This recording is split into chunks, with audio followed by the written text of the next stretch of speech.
All right, let's dive into one of history's most tantalizing and, let's be honest, insanely frustrating puzzles, the Beale Ciphers. We're talking secret codes, a massive hidden fortune, and a mystery that has stumped some of the sharpest minds on the planet for almost 2 centuries. It's a wild ride. And really, it all boils down to this one simple promise, the lure of a massive buried treasure. I mean, that's the engine that's kept this whole legend chugging along, right? It has absolutely seduced generations of people, each one thinking, hey, maybe I'm the one who's going to finally crack this thing. So, what are we actually talking about here? Well, at the very heart of this whole saga are just three coded documents. That's it. Three little pieces of paper, supposedly found in some dusty old box in Virginia. But these three sheets, they're the entire foundation of this incredible and so far totally unsolved mystery. Okay, so let's rewind and start right at the beginning. What exactly did these papers promise that got everybody so worked up? Why all the fuss? This is where the legend really kicks into high gear. Well, to put it simply, the Beale Ciphers are pretty much a treasure map. The catch? It's a map locked behind a series of incredibly tough codes.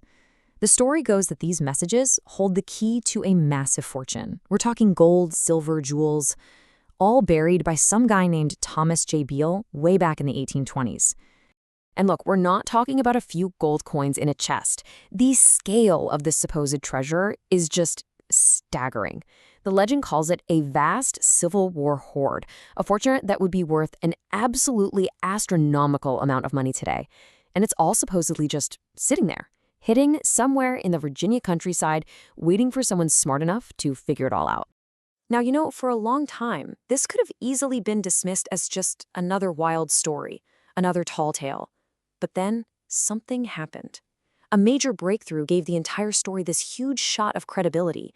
It went from being a fun legend to a very, very real possibility. And this is the absolute kicker. Get this, one of the three ciphers was actually solved. Someone cracked it. So suddenly, it wasn't just a story anymore. It was a real puzzle with a partial solution. This proved that at least one of the codes was legit, which of course made everyone think, well, maybe the other two are real too.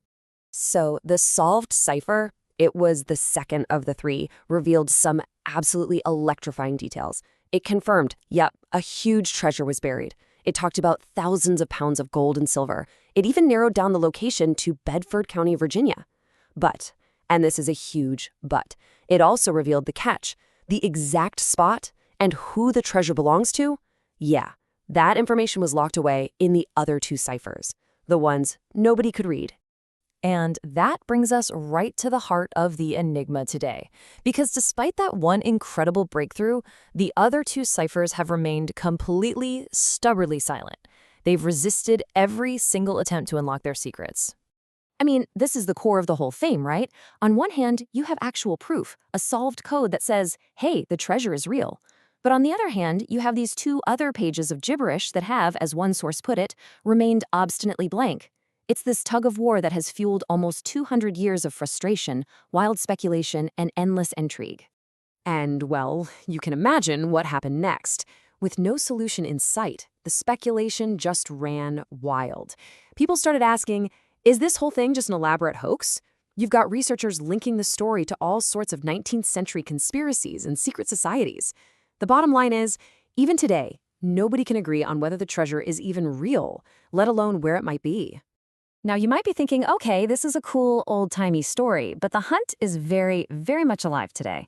People are throwing all kinds of modern 21st century tools at this 19th century puzzle. So what does that modern hunt look like? Well, it's coming from all angles. First, you've got the historical analysis. People are still digging deep into the 1800s, looking for any new context. Then there's modern forensics, analyzing the original documents for stuff like invisible ink or hidden markings. And of course, the big one, computer cryptanalysis. We're talking powerful algorithms just churning through possibilities 24/7, relentlessly searching for that final key. And yet, here's the bottom line. Despite all that historical digging, all that forensic science, and all that raw computing power, the codes are still locked, tightly.